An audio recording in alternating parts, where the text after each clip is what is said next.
to get a lot out of it. Without further ado, let me introduce Joanne Kamens, Executive Director at Adgene. Thanks, Terry. So thanks for having me out. Driving to Worcester is always a little scary for me because I did it every day for 18 years from Newton. And so when I come back out here, I'm like, God, I did this every day? You know, like it's kind of painful.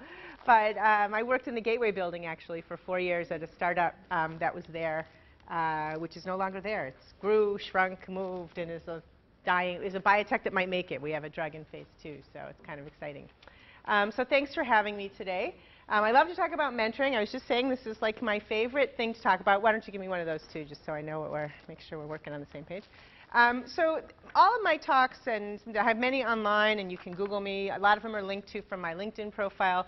I try and give very practical resources, you know. So this is not going to be like a theoretical, you know, kind of talk. This is going to be like here's what you could do tomorrow if you wanted to change something about your life. So I'm going to give you an awful lot of tips and suggestions. If you picked 2 of them, if you just picked 2 of them, you'd make a change, right? So that's always my goal. Whenever I go to a seminar, if I've learned 2 things, it's been worth the hour. If I make one change, even 1 or 2 changes. So don't try and say, oh my God, I have to change my whole life and suddenly mentoring is the cornerstone. That's not the point here. This is heavy on mentoring. There's many ways to develop your career and to make change in your life. We're just going to talk about mentoring today. And this talk is from the perspective of both being a mentor and a mentee, because I think that's very important. If you learn more about me online, you'll see that my actually favorite form of mentoring is peer mentoring. So if you don't have a PI around, or you know, sometimes banding together with your colleagues and your co-graduate students, co-postdocs, whatever, is a good way. And I'm actually seeding little peer mentoring groups around the country, and they get back to me and they tell me what they're doing. And we'll talk more about that as we get into the talk. So feel free to ask questions in the middle, raise your hand, call out. This is a small room, this is very informal. I will just keep talking, so it will not interrupt me, and get more food. There's like 1 million boxes of pizza back there, so it's fine. So first I'm going to, so how did I get here? So I mentioned I was at RXI, which was in the biotech park. Oh, my battery must be going. Which is in the biotech park in Gateway for a few years. Before that, I worked at Abbott, that big giant building on Route 9 that looks out over the valley that you see when you come up. I worked there for 15 years. It was BASF half the time. It was Abbott half the time. And then before that, I got my graduate degree at Harvard. I went pretty much straight from graduate school. I did a very brief postdoc in genetics in my same lab before I started in industry. That is a different talk. I can link you to the talk about how I transitioned into industry if you're interested. That's a different topic. So I'm going to, oh darn, looks like my battery is dead. Let's see if of course I don't have one. All right, let's see if we can rejuvenate here. Crap. All right, so we'll just go manual. So I also did a bunch of other things. I have a life, you know. This is also not my work-life balance talk. I do have a life. And my son actually just got engaged a couple weeks ago. Little itty-bitty ones. AAA. I know, it's a bummer. I should keep them in my bag. I don't know. So just got engaged, so that's pretty exciting. I'm in a new life stage. My kids have both moved out. They're both in college. One's getting married. And so I managed to weather the storm, work the whole time.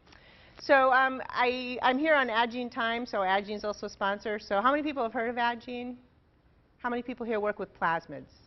Okay, so I'm not going to spend too much time on Adgene because not too many of you work with plasmids. But plasmids are small circles of DNA that scientists share. They're like a basic research tool in life sciences. And what Adgene does, so now I'm at a nonprofit. I spent 15 years in pharma. I spent 4 years in a very fast-paced, very for-profit biotech, although we made no money yet. And now I'm in nonprofit biotech, which doesn't mean that we don't make money. We're actually much more profitable than my for-profit biotech. What it means is that we use the money to run the company. We don't have investors. There's no stockholders or any of that pressure.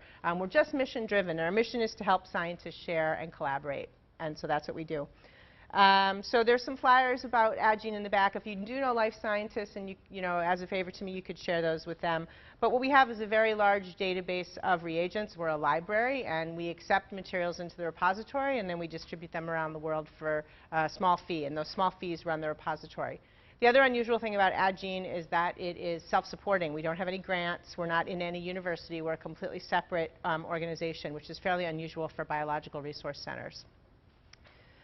We have lots of different things in the library. I won't go into any detail. I will mention the blog. So I do a lot of career blogging, both through my LinkedIn site, but mostly through the Agene blog.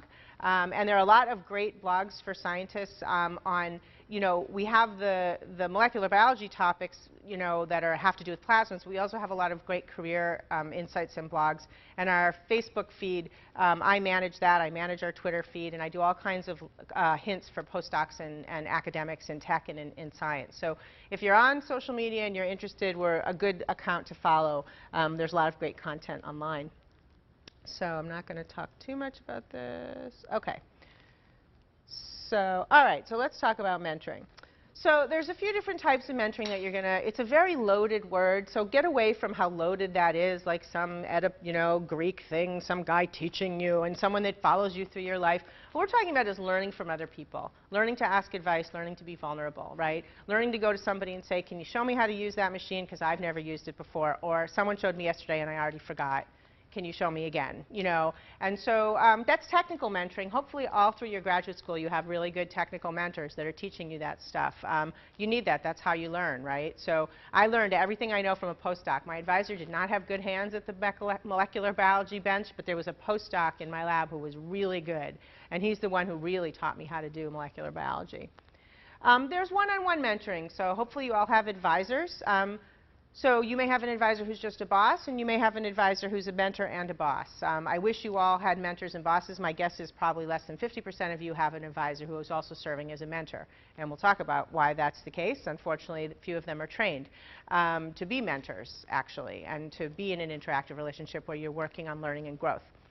Finally, there's group mentoring, and I mentioned that before. We're sort of doing it now. I can't have this conversation with you one-on-one. I don't have time to do that, but I can come here and talk to you for an hour and sort of more bang for the buck. That's one of the advantages to group mentoring, especially for diversity. So I'm very involved in diversity in science, gender, racial, sexual preference, all those things. And one of the problems is, it's good to get up and see someone that looks like you. But if there's only one Hispanic woman scientist, in the area, she doesn't have time to really talk to all of the young Hispanic scientists, So what's good is those people can do kind of group mentoring situations, and there's more bang for the diversity buck there in a way. You don't only need mentors that look like you, and we'll talk about that. I have many mentors. They're not all Caucasian women, that are short with red hair. I mean, that's ridiculous. But, I have many mentors, and at any time in your life, you may have a mentor for a short time, you may have a mentor for a long time. Again, we're not talking about that deep, intense, scary relationship. We're just talking about people that you learn from along the way. So group mentoring is particularly good. So on the Agene blog, there's my series of mentoring blogs, which ends in a downloadable free ebook if you want to download the whole thing as a PDF. It has pages and pages of material on mentoring. A lot of the stuff from this talk has now been put into those slides, plus dozens of links to other resources if you're interested in this topic. There's actually a blow-by-blow guide on how to start a peer mentoring group. So if you want to do that, there's a lot of advice on the ebook or in the particular blog on that topic. The ebook is a conglomeration of 5 blogs, plus more information. So, being with peers, so some of the peer mentoring groups that I work with, what are you doing? So what does peer mentoring bring? We're going to talk about this. The main thing that mentoring brings is accountability.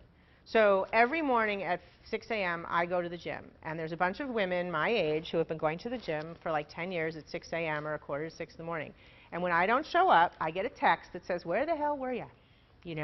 That accountability some days is what gets me out of bed, right? So if you make a pledge to have an information interview with 2 people working in industry by the next month, and your peer mentoring group gets together, they're going to say to you, what happened on your informational interviews? And if you didn't do it, they're going to say, you got to do that. You made a promise, right?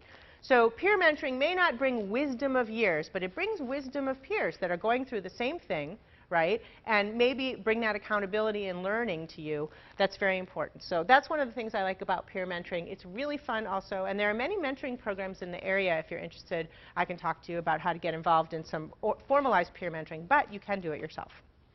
So, OK. So what makes a good mentoring program? So are you having a program here? You're not. So I'm not going to dwell on this too much, but the things that the studies have shown that make a good mentoring program also kind of give you some insight into what makes a good mentoring relationship, right?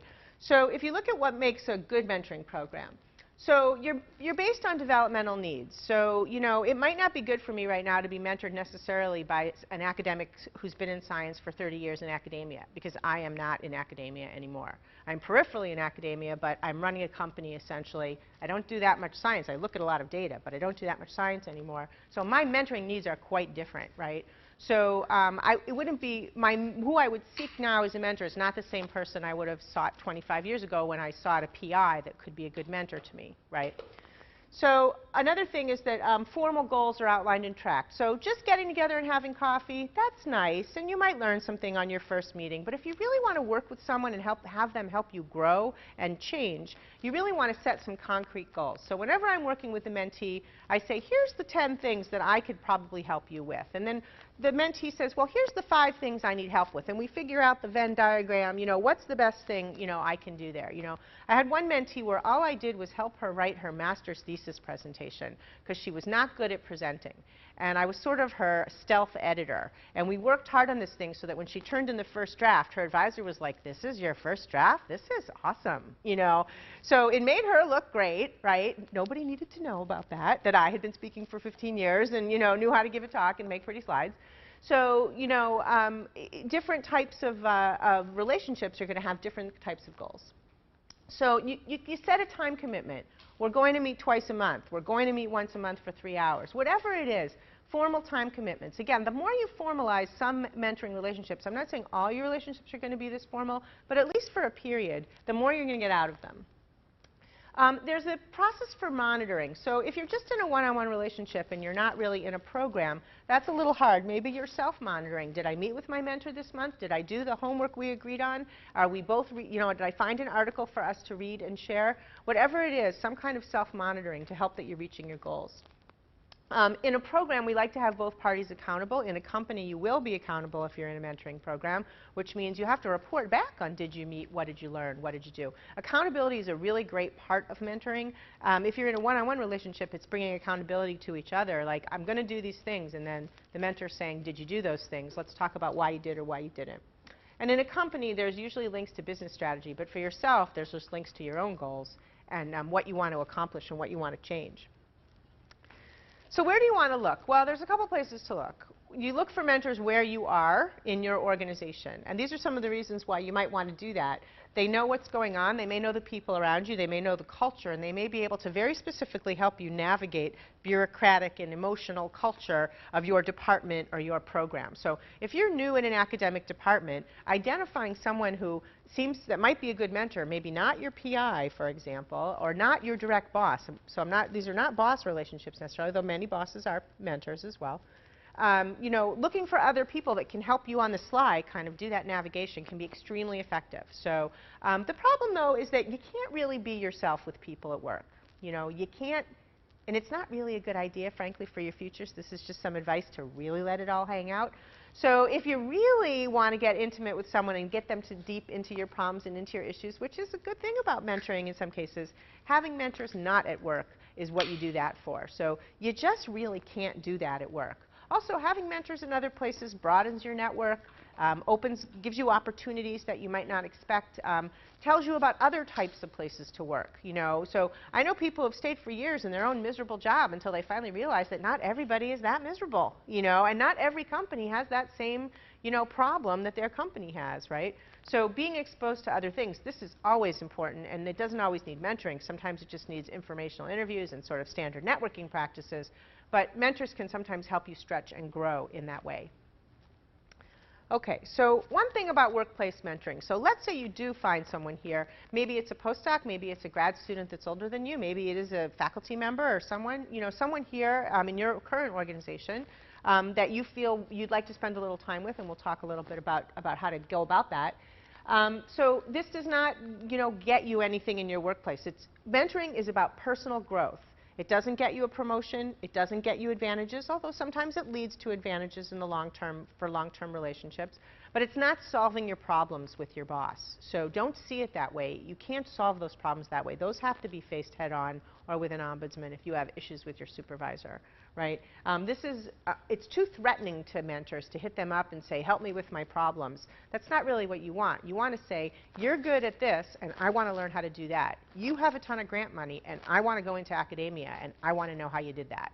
That's really important, right? Or you transitioned into industry, and you did it with ease, and now you're promoted 3 times. I want to know how you did that. You know, how did you learn? How did you grow? That's what we're talking about. We're not talking about solving your current problems. That's not what mentoring is about. Okay, so there are a lot of benefits to being a mentee. I hope that's why you're here. You know, we talked already about some of the accountability issues, learning new things, growing. We're scientists. We're learning all the time. So we're not just learning science and technology. Most people here are science, am I right? Science and tech? Most people? Not? Okay, yeah, I don't want to make assumptions, you know. No matter what field you're in, you're always learning, lifelong student. I mean, scientists in particular, I would say, are lifelong students. That's kind of the definition of being a scientist. We're always asking questions, right? But that also means you should be a lifelong student of your career and your development and your goals. I'm still learning, 25 years, and I'm still learning, you know, that I need to change and modify my behaviors in certain situations, and learning new skills and learning new tasks and even new career things, you know. So it's really important to sort of see it as a lifelong process. I know people have mentees their whole careers, you know, 70-year-old women who will still tell you who their mentors are, you know. It's not a thing that's a one-time thing that's only while you're learning. It's something all through your whole life that you can capitalize on. So say you want a mentor, right? So so on this part of the talk focuses a little bit on being a mentee, and then we're going to talk a little bit more about being a mentor. So say you want to find a mentor. So what do? Like, that seems kind of artificial, you know, like it seems kind of hokey. So you should watch my networking talk, because meeting people is how you find potential mentors, okay? And so being open to meeting people. So how many people came in here and sat down next to someone they didn't know? Yeah, so going to a meeting is like, I have a blog on this. You can look, sitting down, you know, it's like wearing a T-shirt when you do this, when you leave a couple seats here where you left, you know. It's like wearing a T-shirt that says, don't talk to me, I don't want to meet you. Okay, I don't, and then you look at your phone, you're going to look at your phone for a second, and then they'll leave you alone, and you put your headphones back in, you know. So no more natural time to meet someone new than when you go to a talk at a conference or here in the university and say, sit down next to someone and say, hi, my name is so-and-so, I'm in the so-and-so department, what do you do? You know, because you're both there for a reason, you're both interested in the talk, right away you have something that you can talk about, you know. So being open to those kinds of opportunities, that is a separate talk. You need to watch that talk if you want to learn about networking, but that's how you meet people, so keep that in mind. I'm going to give you some tips for how to capitalize once you've met people, but if you don't meet anybody, you won't develop any new mentoring relationships. That's just by default. So use your current context. Look around you at work. Who impresses you? Who's a guest speaker? Who's a speaker? Who's a professor? Who's an older graduate student or postdoc that's doing something that's impressive to you? We're going to talk about making the ask in a second, but it's not by chance. You have to look for this. These, you know, people are busy. They're not going to come up to you and say, what's your name? Maggie. Maggie? Is that right? Sure. Well, it's Megan. Megan. Oh, wow. You know, I really like your shirt. Can I be your mentor? It's not going to happen. Please. You know, like, it's just not going to happen, okay? Or, you know, you look like a budding young first-year graduate student. I'd like to take you under my wing. I'm going to be your mentor from now on. You know, this is not going to happen, okay? So, you know, but it is flattering to be asked to be a mentor. You're not insulting someone. The worst they're going to do is say no. So getting past that ask is really the hardest part. I find people often identify people and they don't see them as potential mentors. Oh, they're too important, maybe they're not mentoring you for 20 years, but maybe they'll have coffee with you a couple times, you know, and so that's much less threatening than be my mentor, by the way. The best way to ask is to say, could you have coffee with me? Because that's much less threatening and much, you know, easier of an ask to make, right?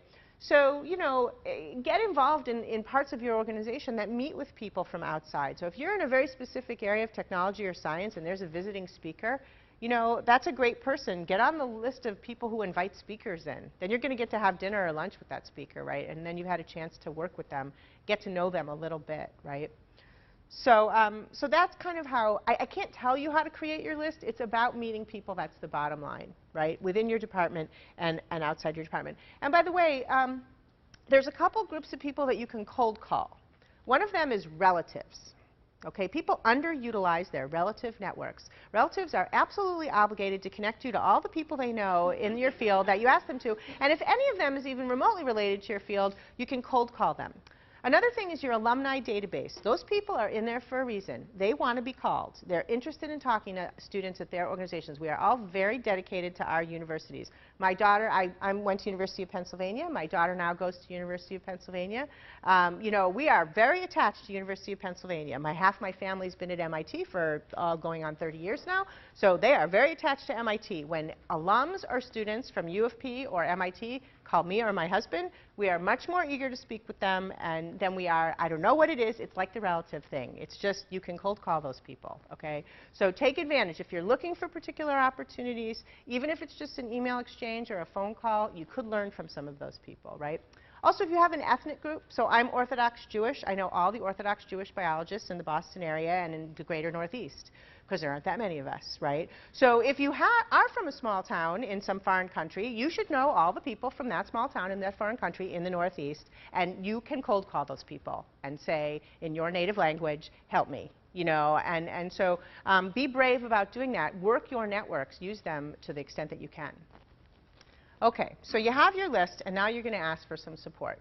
So I am going to tell you it's not a great idea to go to someone and say, will you mentor me? Because it's very loaded, it's very deep, you know, and it's very threatening, and it sounds like a lot of time, and it's a little relationship scary, right? But if you go to someone and say, would you be willing to have coffee with me? I'd like to take you for coffee. I have a few very specific questions I'd like to ask you about your work. I was really impressed when you did X.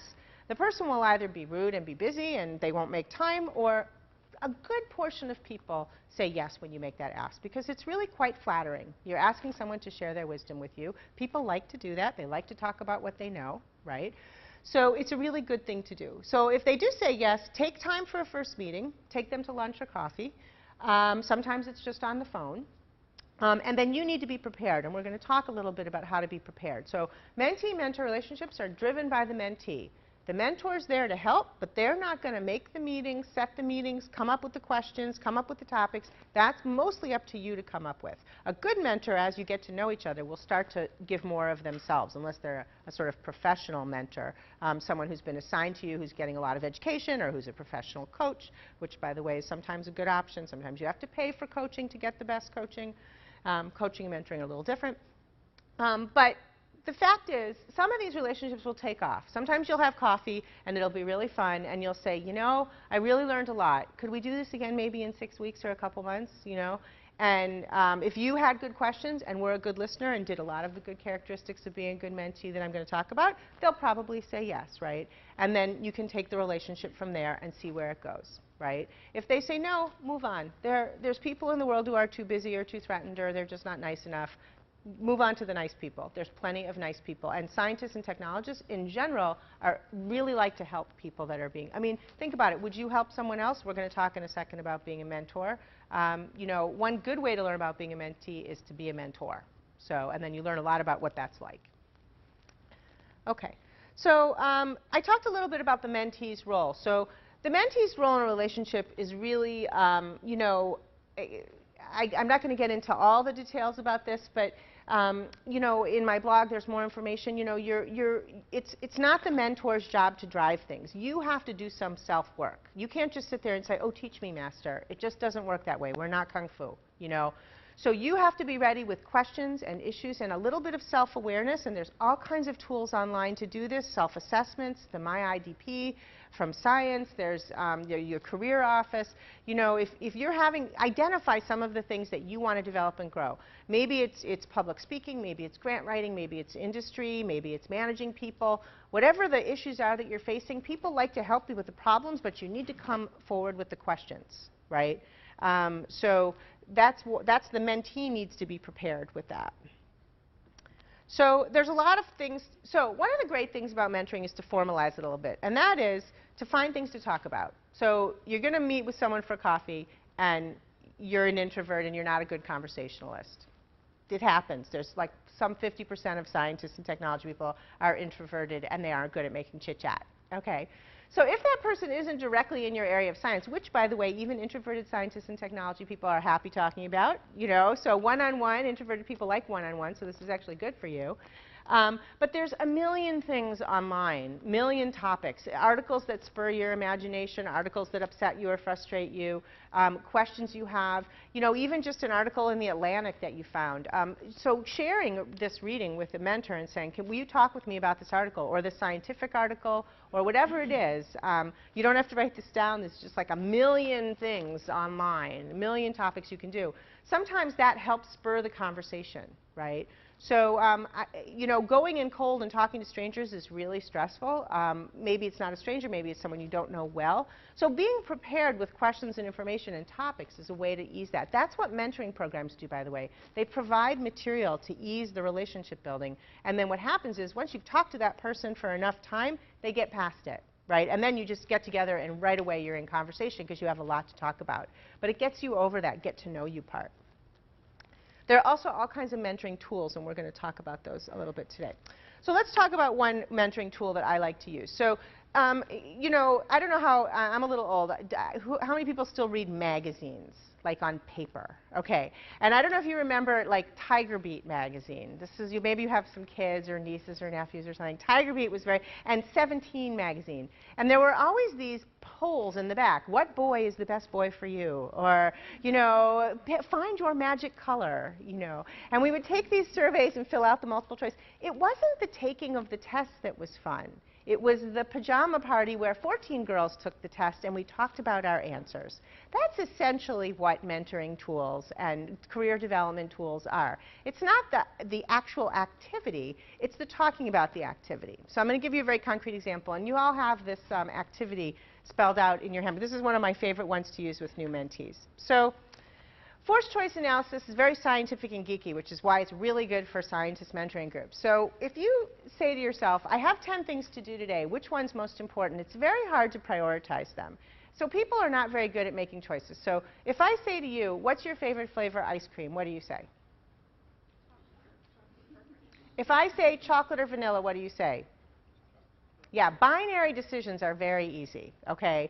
So ranking things, coming up with stuff out of your head, not so easy. Binary decisions are easy, okay? So this is one way to use forced choice analysis. You'll see in your handout there are other ways to use it. You can use it for figuring out your values, figuring out your priorities. So on a real day, many years ago when I first wrote this talk, I picked 10 things that I needed to do in that day. And the way you do forced choice analysis is you compare each item 1 to 2, 1 to 3, 1 to 4, 1 to 5, and then 2 to 3, 2 to 4. Does everybody get this? And then the thing that wins gets a check. So if I say, which is more important, give an AWIS talk or respond to a mentor issue? Well, since I'm the speaker, it's probably more important that I give the talk, right? So that gets an X, right? And then if I say AWIS talk to read articles on nanoparticle delivery, how often does reading papers win in your day? I don't know. Did not win, okay? So big problem with scientists, but okay. So, and then you do those pairwise, and then you do 2 to 3, 2 to 4. And so you've basically compared every single thing on this list, and the thing that wins gets a check, and they rank out, right? They fall into a ranking. And so what you can see is that where I was the speaker, that was pretty important. The things that were important where someone else was waiting for it, so like the lawyer is waiting for me to get back to him, so that often happens. That's important. Dinner did not get made, fish sticks again. That's very realistic. You know, my parents probably did not get a call till the weekend. That's also very common. You know, and so you know they ranked out in a way that a normal workday. This is actually while I was working in the Gateway building because Dimitri and I were colleagues at RxI. So. Okay, so that's one way to do this. You know, that's what's more important, prioritizing your tasks for the day. But then I did it again, and this is what I asked my mentees to do. What was more fun? Not what was more important, but what did I like more, okay? And that changes the rankings rather significantly. If I have to read legal documents to this day, puts me right to sleep. It's a problem. I'm an executive director. I have more legal documents to read, you know. Can't stand that. So lawyer, 0. That is never going to be more fun to me. IP law, not for me. It's for a lot of people. I know a very lot of happy IP lawyers, not for me. Okay. So, but you know, it changed really. And what really, I like public speaking. Fortunately, I do a lot of that now. I like collaboration. So wherever I'm working with someone else on like collaboration and outreach, turns out those were always things that were fun for me. you know, working in collaborative projects, right? So that's just one example. You can do this a million different ways, but that's one way you can use force. So it's not the taking of the test, and it can be very revealing. So I've done this with some mentees, and they're like, well, will you look at that? I like that part of science. I don't actually like the bench work. It turns out when I do this, this is true for me, I like data. I don't really need bench work, I need data. So to me, it wasn't I loved pipetting. I was good at the bench. I was at the bench for 15 years, you know. But what really turned out was I started to manage people, and I was worried I was going to miss the bench. And I did an activity like this with a friend. And it turned out, no, I like data. I like designing the experiment and seeing what happens. So when you're a manager, you don't just have your data. You have like 10 people's data. It's data bonanza. So it's better than just being an individual performer, which turned out to be true. I managed large groups of people, and that turned out to be fun for me. So does everybody understand how this type of tool works? So these are great things to do with a mentor separately, together, before, during, you know, a mentoring meeting, because you're going to grow and learn from the discussion about what happened when you did the tool. Okay. So I'm going to talk about being a mentor now. So, you know, oh, I'm early in my career. Oh, I'm not ready. There is always someone dumber than you. No, there's always someone with less experience. There's always someone younger, earlier, that could use your help. So I'm part of an organization called Science Club for Girls. There we've got the 6th grade girls are mentoring the 4th grade girls, the middle school girls are mentoring the elementary school girls, the high school girls are mentoring the middle school girls, the college girls are mentoring the high school girls, and every single one of them, and they're all being mentored concomitantly, you know. I will tell you, without exception, every mentoring program that I am involved in, the mentors get more out of it than the mentees. So look for opportunities to mentor, because it is almost the best way to learn, to develop your career and to develop your leadership and skills. Without a doubt, the mentors will always tell me, will be able to start rattling off the advantages that they got for serving as a mentor. So you learn other perspectives, you learn to coach. It's important in so many careers, helping other people. You have creative thinking. So someone's coming to you with a problem, you have to help them solve it. And you feel an obligation, if you're a good mentor, to help them solve their problem, you know, to help them solve it themselves, but you're still giving advice and guidance. It really enhances your ability to think creatively. It makes you feel good.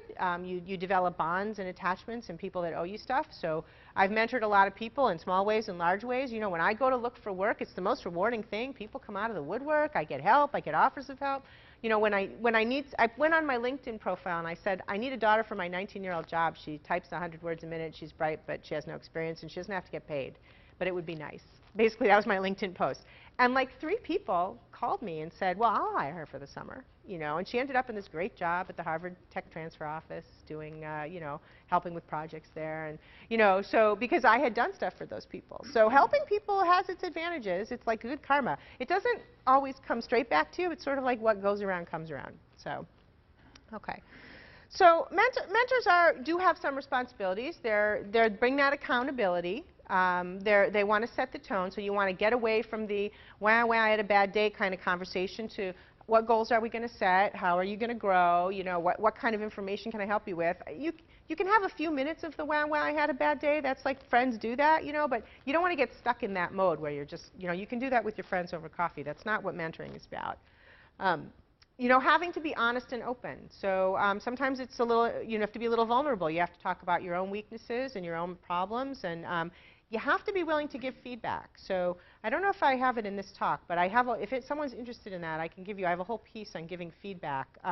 Giving feedback, and even, you know, constructive criticism, you're not helping as a mentor if you're not giving feedback. So I'll tell you one thing that I do sort of routinely. I see a lot of really bad resumes and cover letters, really, really bad. And sometimes they're people I know, because people that I know often apply for jobs at Adgene because it's quite a good place to work, and I have a big network of students that I know. And they'll send a totally inappropriate cover letter and a crappy resume, you know.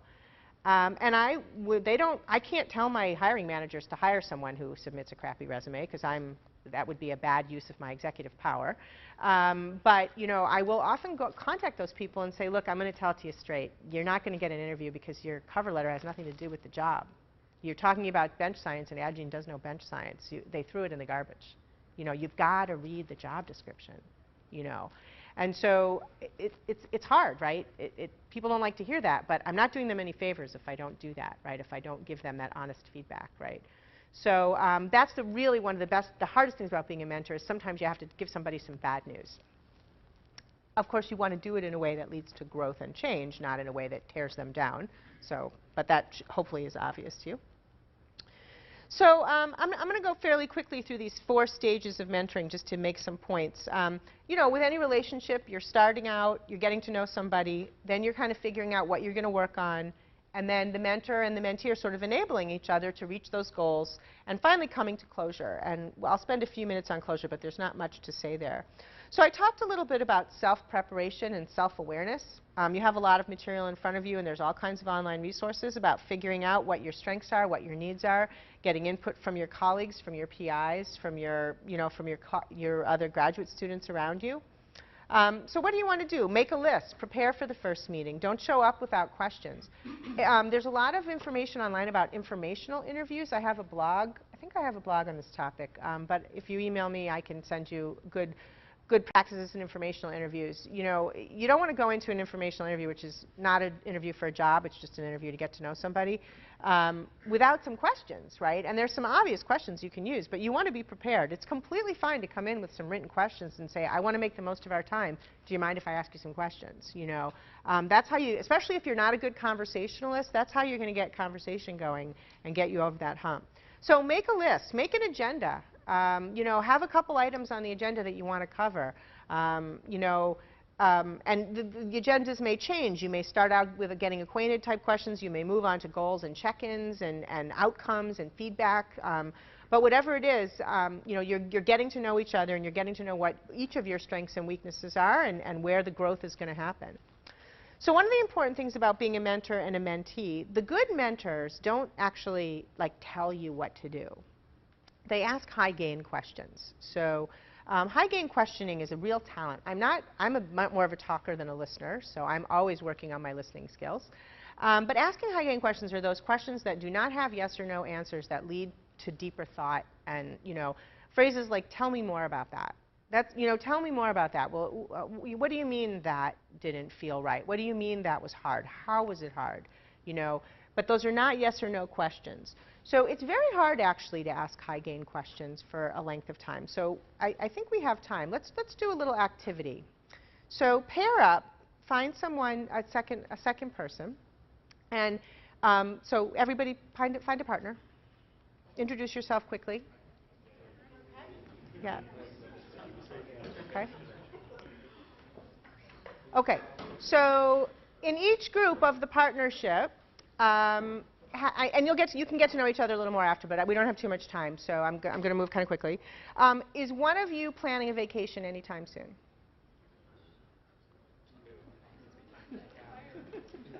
So is one of you struggling with something in the lab? At work?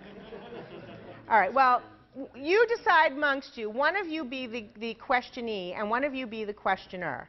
And I want the questioner to find out about the other person's situation, and I want you to do it without asking any yes or no questions. You may not ask a yes or no question, okay?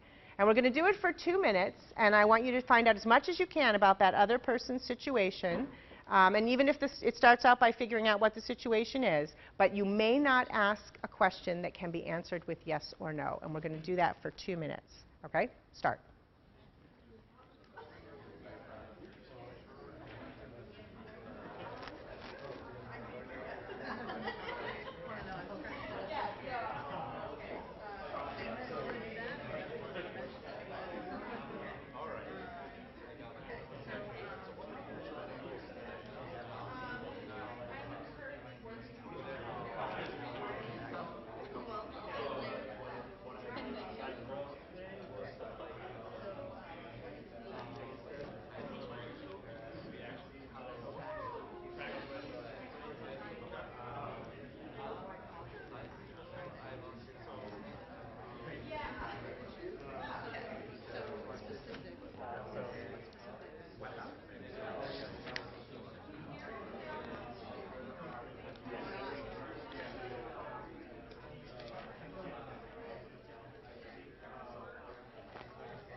Okay, come back, come back. I know that now this will go on the whole time. So now that I forced you to talk to somebody that you don't know. So, so how did that go? Was it a little awkward? It's really hard, right? But yes or no questions are dead ends. They're conversational dead ends, right? So, you know, did you feel bad about that? Yes. Why did you feel bad about that? So much of a better question, right? So, you know, oh, my talk went really bad. Why? You know, the why. Well, tell me more about that. Even if you're just saying, tell me more about that. Actually, I'm not a very good phone interviewer because I talk too much. It's a problem. So I had to hire a bunch of people at the same time, and I was really worried because I was going to be phone screening. And someone said, you need to meet my boss. He's the best phone screener in the world. And all he does is ask 3 questions. He says, what do you like most about your current job? What do you like least about your current job? And why are you interested in this job? And all he does is, after that, the only thing he says is, tell me more about that. It's incredible, actually. I tried it, and it's amazing. It is so amazing. And it really uncovers some wackos, actually. Because I said to one guy, I said, you know, well, what do you like least about your current job? And this was for a lab tech position at RxI, which we had very tight space. We were squeezed into a lot of people in a small lab area. And he said, well, I hate people that take my pipettes. Now, do you know who pipettes here? Does anybody pipette here? So, you know, you put your color tape on there, and no, you don't like it when they're not in your drawer. It's like you're, you know.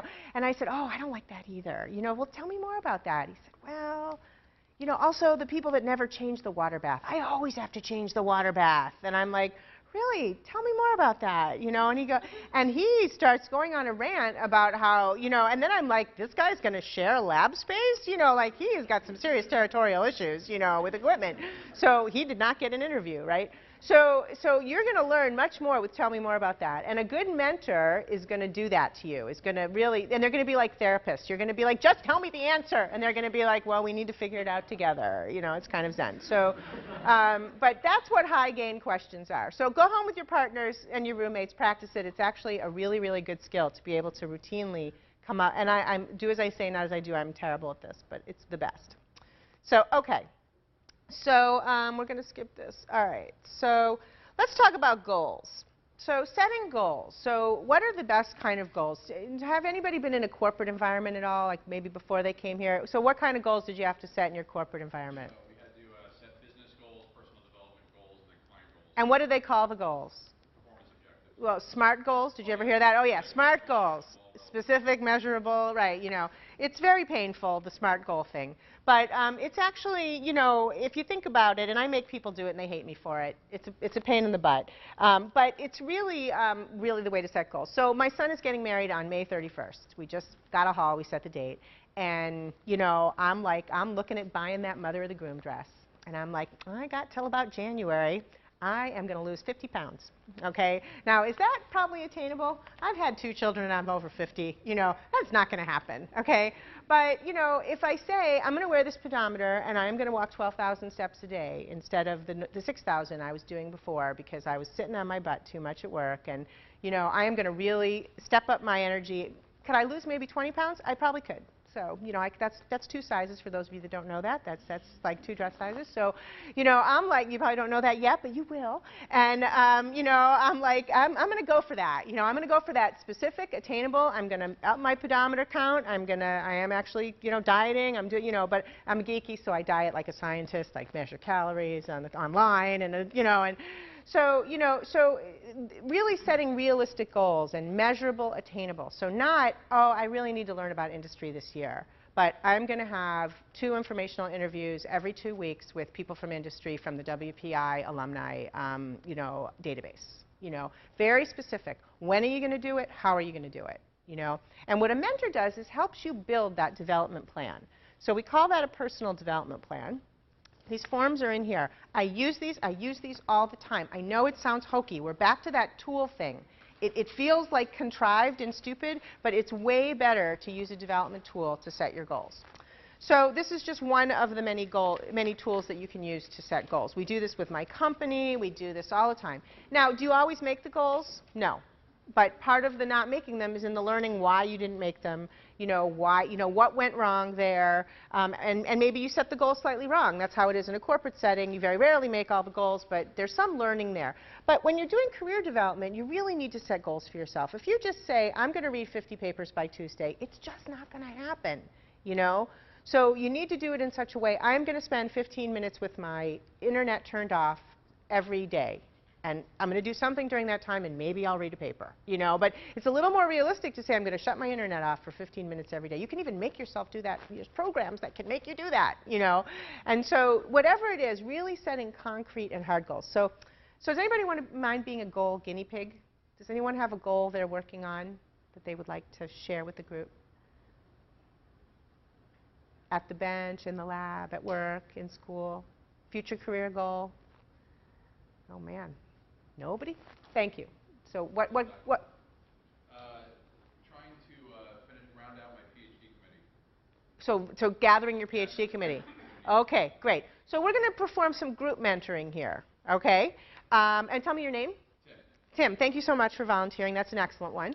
So we'll pick an academic goal. Tim is trying to get his PhD committee in place, okay? And I think there's some faculty here. There's a bunch of people. Any postdocs here? People who have been through this yet? Okay, but you've seen other people go through it. So what advice do you have for Tim in soliciting his committee? Mm-hmm. Try to think about your collaborators in your research. Explore collaborators, Yeah. okay. That they know about your And explore collaborators, and how will you know when you've completed that task? This is kind of hokey, this part, but you'll either have a list or you'll have spoken to a number of collaborators. Tim, do you have collaborators to speak to, potentially? I have potential collaborators, yeah. Okay, so you've developed a list of collaborators, and maybe, development activities. You need to speak with them, probably, right, to see how they, if they're willing. Who might help you? Maybe your own PI also could help you work with the collaborators. Maybe he knows them, some of them better, some of them worse. And when are you going to do that by? No. This is a long haul. You got to get to the end with a committee. You got to thread these things out. No. I just to talk to him. Begin talking to collaborators. Is that January 1st. What? September. What are you going to do? Sit on your hands for the next 3 months? October 15. October 15. Set up calls with the collaborators. How many are we talking about? 5. How long should it take him to talk to 5 collaborators on the phone? Let's start.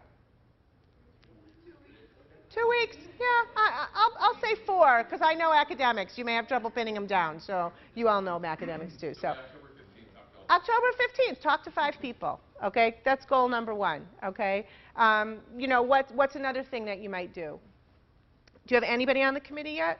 I have an advisor. Your advisor's on the committee so far. So have you talked with your advisor about? Okay, so that's done. That's important. Has he given you action items? He or she? Yeah, Sorry. I followed up on those. I'm meeting with him again next week. Okay, good. So you have that all in place. Anybody else have any other suggestions where he might look further afield or things that might enhance the? Mm-hmm. I'd say try and meet with 2 or 3 higher graduate students who have already done this and ask them their experiences and what they know about the culture within. Great. Or 2 postdocs that have even left your lab potentially that are somewhere else. With LinkedIn these days, you must know where all your alums are. So great idea. Call some alums of your lab and ask them. So, people can't always give you advice, but they can tell you what they did, and you can learn a lot from that. That's why, for example, you have me here, right? Some of my advice is good, but just hearing stuff that I've done is useful. That's a form of mentoring, right? Great idea. Somebody who's done it before. And even I would say, focus on people in your field. Get as close as you can, right? So, you're talking advisors now. You're probably busy, so we'll give you till the end of October, maybe, to talk to 2 or 3 postdocs in your field that have done it before. Okay. So we could go on like this for hours. And if you have an hour with a mentor, it's much more fun to brainstorm with someone else. So for doing a development plan like this, and doing, sometimes the goal is far away. So the goal may be get a job in industry. But then you want to break it down into the pieces that are going to get you along the way. And just working on the plan with a mentor, with another person, multiple other people, You're not going to do everything on it. You're not going to make all the deadlines. Sometimes it's going to become moot. Let's say the first 2 guys you talk to are like psyched to be on your committee. You're done, you know. But putting, if only, well, we'll have our fingers crossed, Tim. So, you know, but putting these things down on paper, you know, is really helpful in accomplishing your goals. Okay, so everybody get that example? All right, so I talked about giving feedback. And, you know, it is hard giving feedback, but a really good mentor, and if you're a mentee, by the way, you are open to feedback. So I'll tell you, I'm done. Can people stay 5 minutes late? Is that okay? Do people have to run? Okay, because I'm a little over. I'm sorry. This talk is a little long, actually. It's usually a longer workshop. So a lot of young people call me. I'm going to say young people because I'm 50, so I get to say that now. And young scientists call me, and they want to have coffee. And within the limits of my time, I will often have coffee with someone one time, or at least talk to them on the phone. I can't mentor everybody who I meet. I meet hundreds of postdocs a week. It's not practical, and grad students. But, you know, I met with this woman who actually, interestingly, was an Orthodox Jewish person, so that pushed the knob a little, and she knew a lot of people I knew, so she pushed my buttons, and I said, I'll have coffee with you. So we're having coffee, and she's, you know, she wants to get back into work after being home with her kids for a while. She's a bench scientist, and she's working for free in a lab to kind of get her feet wet, but she's looking for work. And I say, well, you know, I took a look. You don't have a LinkedIn profile. She goes, oh, I hate LinkedIn.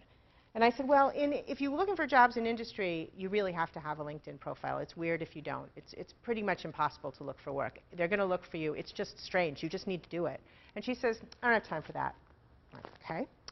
And I say, well, you know, if you want to meet people, one good thing to do is to go to these bioscience network events, because if you go to the same event every month, you start to see the same people, and that's how you make acquaintances.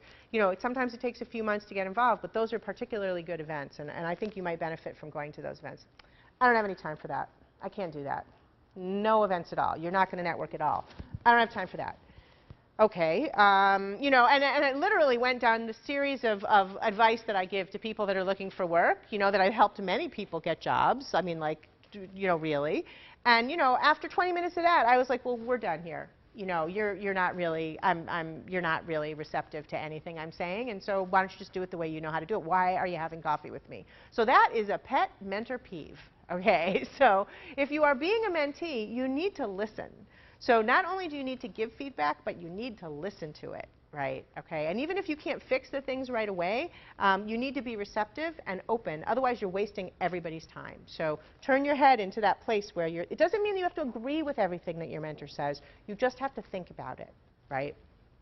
Okay, so so let's talk about closure really quickly. So some mentoring relationships go on for years and years and years. I have someone who I've been having coffee with once a month for 8 years now, give or take. The classic book on mentoring is called, actually AWIS is having a 10th anniversary brunch this Saturday, and the guest speaker is Ellen Danielle, who wrote a book called Every Other Thursday, which is about a group of academic women who had a meeting every other Thursday for 18 years. And they basically were a peer mentoring group, essentially.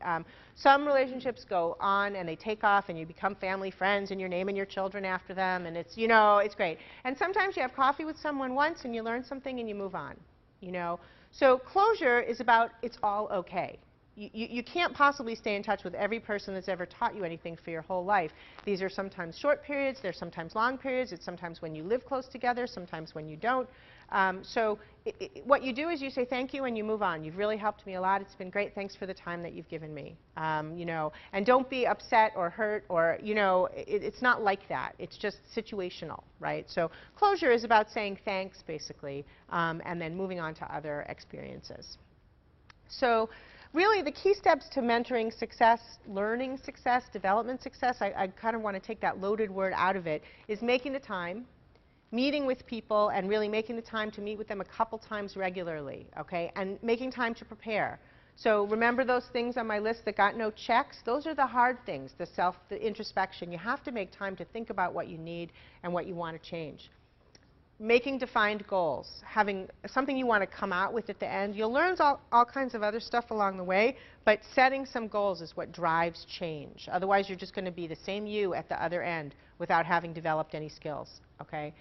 And finally, you know, act on your plan. So if you make goals, you know, be working towards them. That's how you make change. Otherwise, again, you're not going to progress, and the mentor's not going to have helped you in any way.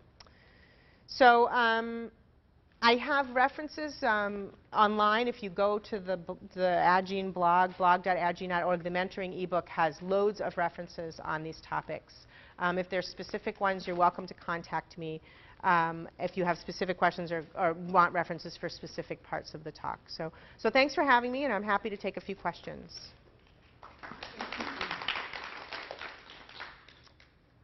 Questions? Stunned you all into...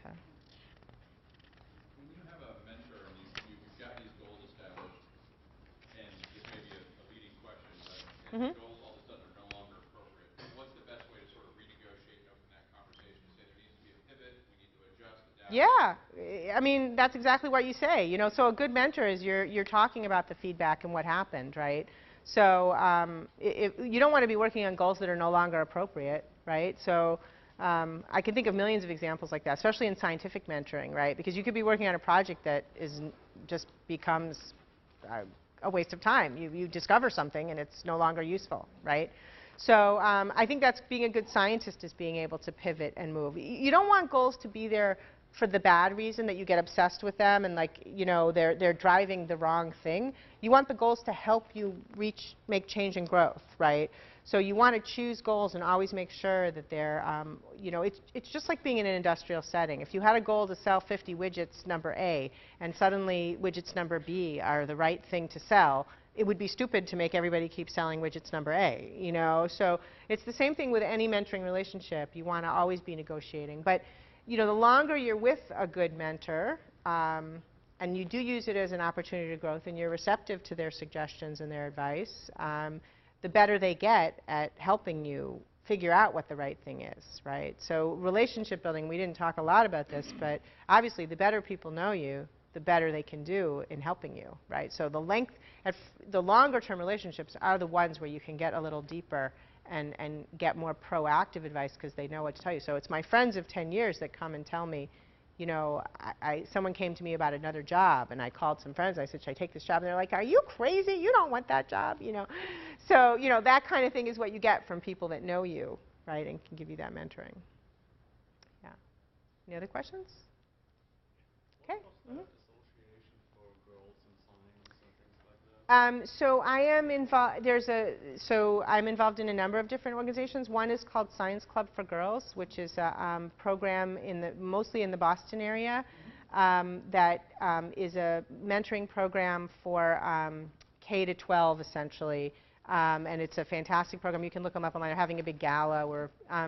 Actually, Association for Women in Science, which is not Association of Women in Science. There are also some men involved in that program.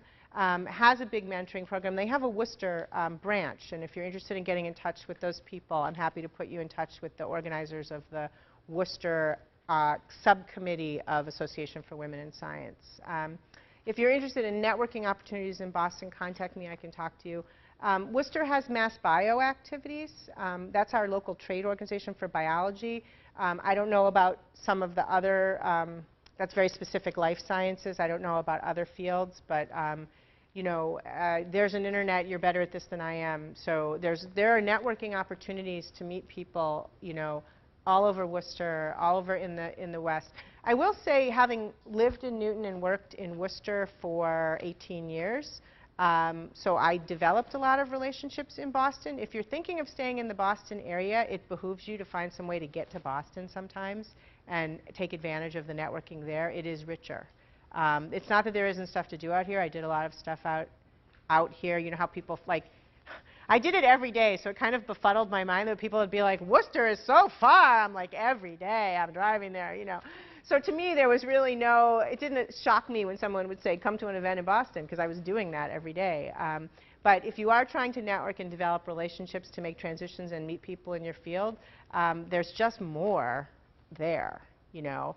So, you know, there's UMass, there's Clark, there's a lot of opportunities in this area as well. It's rich with scientists and technology and you know, all those things. You may just have to look a little, you know, harder. But if you're thinking of staying in Boston, meeting people in Boston is a good way to set yourself up for that in the future. So, okay, all right. Nice to meet you. Have a nice night.